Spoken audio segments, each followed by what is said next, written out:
Green thumb संस्थेच्या वतीने metros, फुरसुंगीच्या कालव्यास आणि मदरशाविरुद्ध आज पत्रकार परिषद घेण्यात आली. त्यावेळी रिटायर कर्नल पाटील बोलत होते. सार्वजनिक वाहतूक व्यवस्थेच्या नियोजनाअभावी आणि वाहतूक कोंडीमुळे पुणेकर हैराण झाले आहेत. यावर उपाययोजना म्हणून हे आज पत्रकार परिषदेत निवृत्त कर्नल सुरेश पाटील बोलत होते. कालव्यावरील बोगद्याचा आणि दुसरा म्हणजे मदरसाचा विरोध. नेमका का हा विरोध आहे आणि काय सांगा त्याविषयी?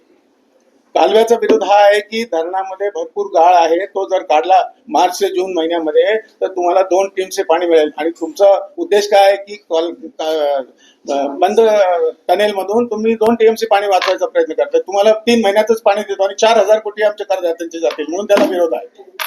मदरसाचा काय विषय? मदरसाचा आहे. मदरशामध्ये तुम्ही बघितलं मुलांना काय शिकवतात?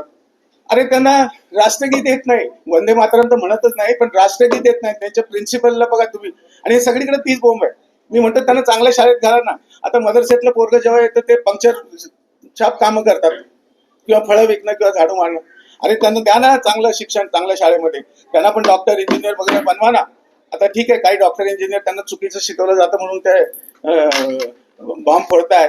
पण मी काय म्हणतो, यांना चांगलं जर शिक्षण देऊ केलं तर सगळा हा देश पुन्हा विश्वगुरु होऊ शकतो. एकेकाळी आपण विश्वगुरु होतो. 92 लाख स्क्वेअर किलोमीटर हा देश होता. सगळे लोक इकडे यायचे.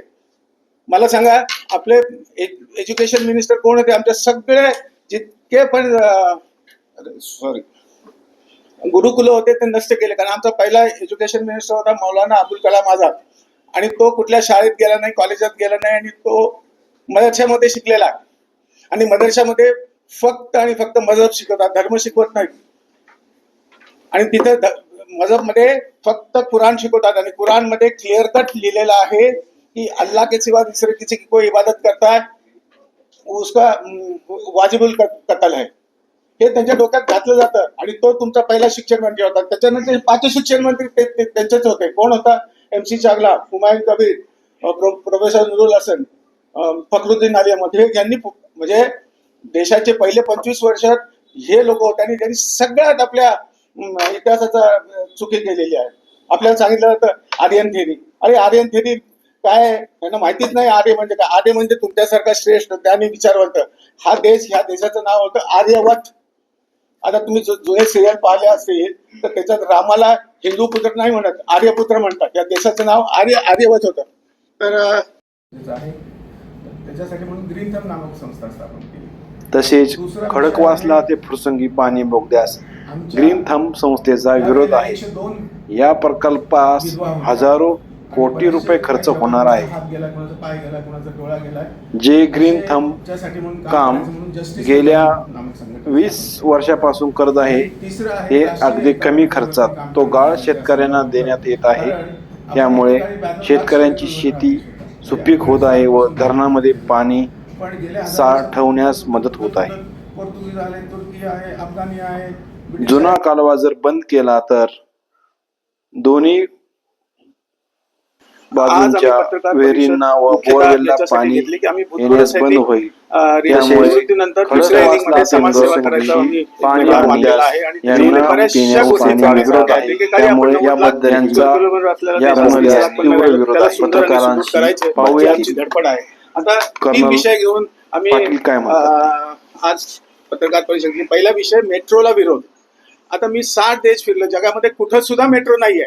सगळीकडे LRT आहे. आणि 5 वर्षापूर्वी आम्ही जेव्हा चीनच्या दौऱ्यावर गेलो तर चीनमध्ये तर तिथं जी जमिनीवर पडणारी जी गाडी आहे त्याला LRT म्हणतात. जी आजच्या ह्या क्षणाला आपल्या कलकत्तामध्ये आहे, जी मुंबईमध्ये होती 68 पर्यंत.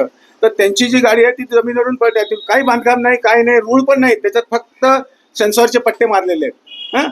त्याच्यामुळं काही खर्च नाही आणि स्वस्त आणि मस्त पर्याय. म्हणजे लहान बाळ सुद्धा रांगत वर चढू शकते.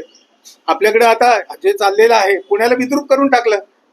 जिथं तिथं खांब. आता तुम्ही कर्वे रोडला जर गेला तर मध्ये एवढा मोठा खांब केले, म्हणजे जेवढा कर्वे रोड होता अर्धा पण नाही राहिला. मध्ये एवढे मोठे खांब, म्हणजे ज्याच्यामध्ये आपल्या गरिबांसारखे 1000 घरं होतील इतकं सिमेंट आणि स्टील जाते. इतका भयानक खर्च.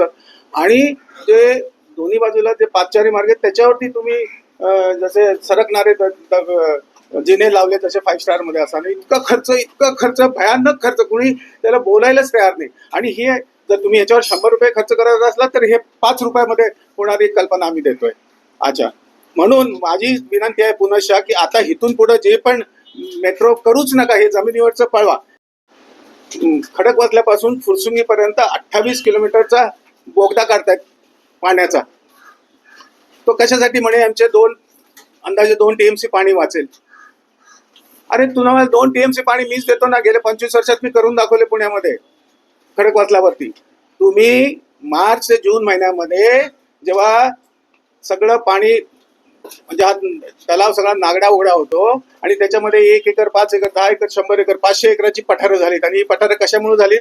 कारण कॅचमेंट एरियामधून सगळं जमिनीचं फुल वाहून आलेलं आहे. तर ते काढलं तर तुम्हाला 2 TMC पाणी मिळालं. ऑलरेडी आम्ही ते काम करतोच आहे. आतापर्यंत आम्ही 30 ते 35 लाख ट्रकलोड माती काढली आणि ती शेतकऱ्यांना दिली. म्हणजे याच्यात कॅस्केडिंग बेनिफिट आहे. म्हणून हा कॅनॉल तुमचे जे डोक्यात आहे ते करूच नका. आणि ओपन कॅनॉल राहून द्या ना, कारण कॅनॉलच्या दोन्ही बाजूला लोकांची घरं असतात, कुणाचे ट्यूबवेल असते, कुणाची बोरवेल असते, त्याला पाणी लागेल.